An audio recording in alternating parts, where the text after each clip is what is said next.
Hey guys, welcome back to the video. I thought there's no better time to get this message out today, as you've seen by the title. This just needed to get off my chest as soon as possible, to be honest, because I really feel like I was just talking to myself loads and loads, and I was thinking, yeah, what I'm saying actually really fits on what the Lord has said about and how we can give ourselves a bit of encouragement to push forward.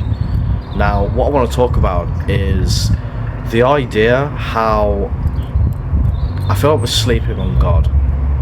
And this first idea came to mind when I was thinking about self-awareness and self-consciousness and our surroundings.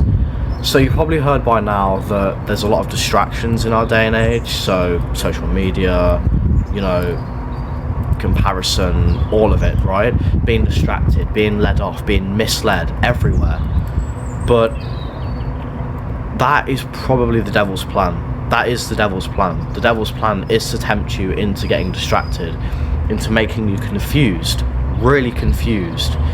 And this is kind of where I started to first visualize, like, but how does this play into,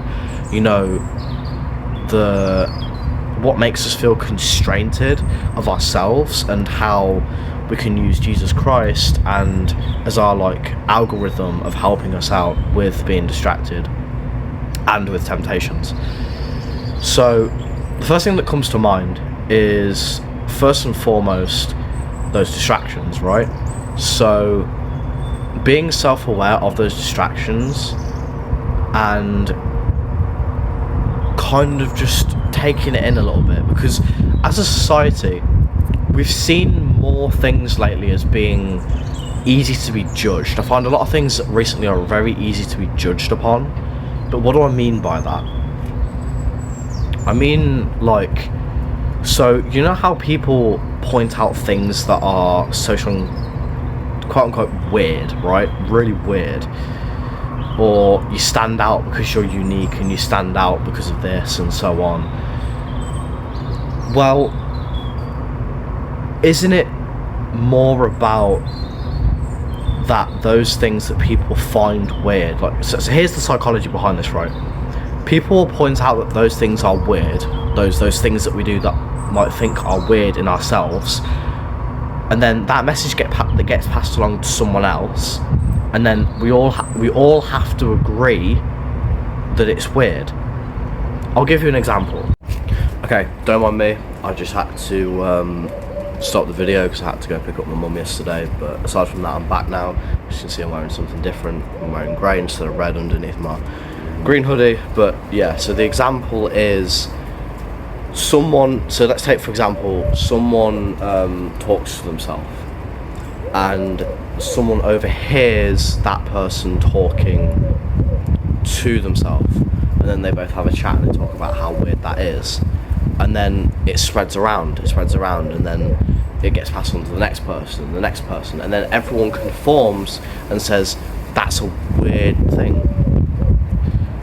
But we don't really take it on board as being something unique and something that we can have an ability towards, but rather something that's debilitating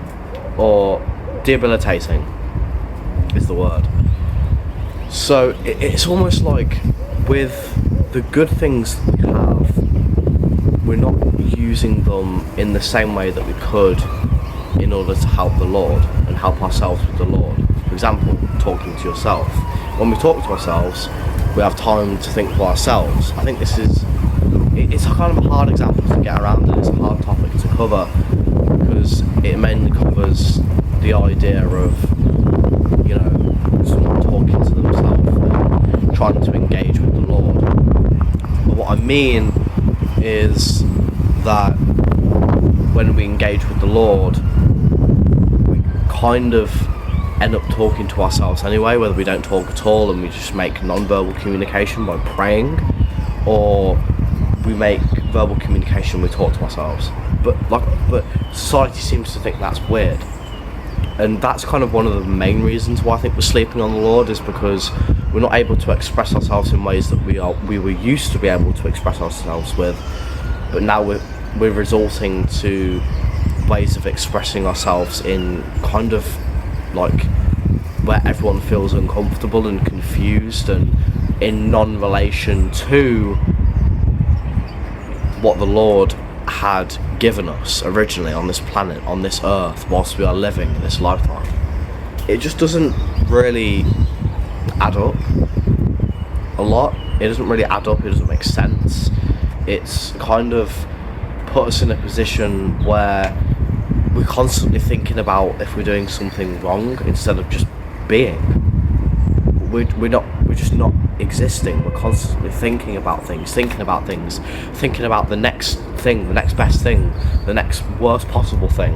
It goes both ways. We can think about the next best thing being like, my paycheck or something like that, and then you've got the worst possible thing as, what if I get fired the next week because I did something wrong this week? Do you know what I mean? So just exist, just be in the present, because one of the most powerful things you can do is to live in the present. And when we don't live in the present, we often find ourselves kind of disattached with what the Lord has given us already. We're disattached because the Lord is trying to give us peace and self-critical thinking, self-analysis, self-help. You know, it can be of a range of all different things in our thinking. He's given us the free will to think about these things, but what everyone else seems to think in society is that everything right now is uncomfortable, which is why it's also easy to be judged. Everyone's going to point out everything that's wrong, which is everything. So that's kind of why it's easy to have society be so judgmental nowadays, because everyone finds everything uncomfortable. When we're not just existing, we're not just keeping things simple, we're not trying to just live our lives as normal.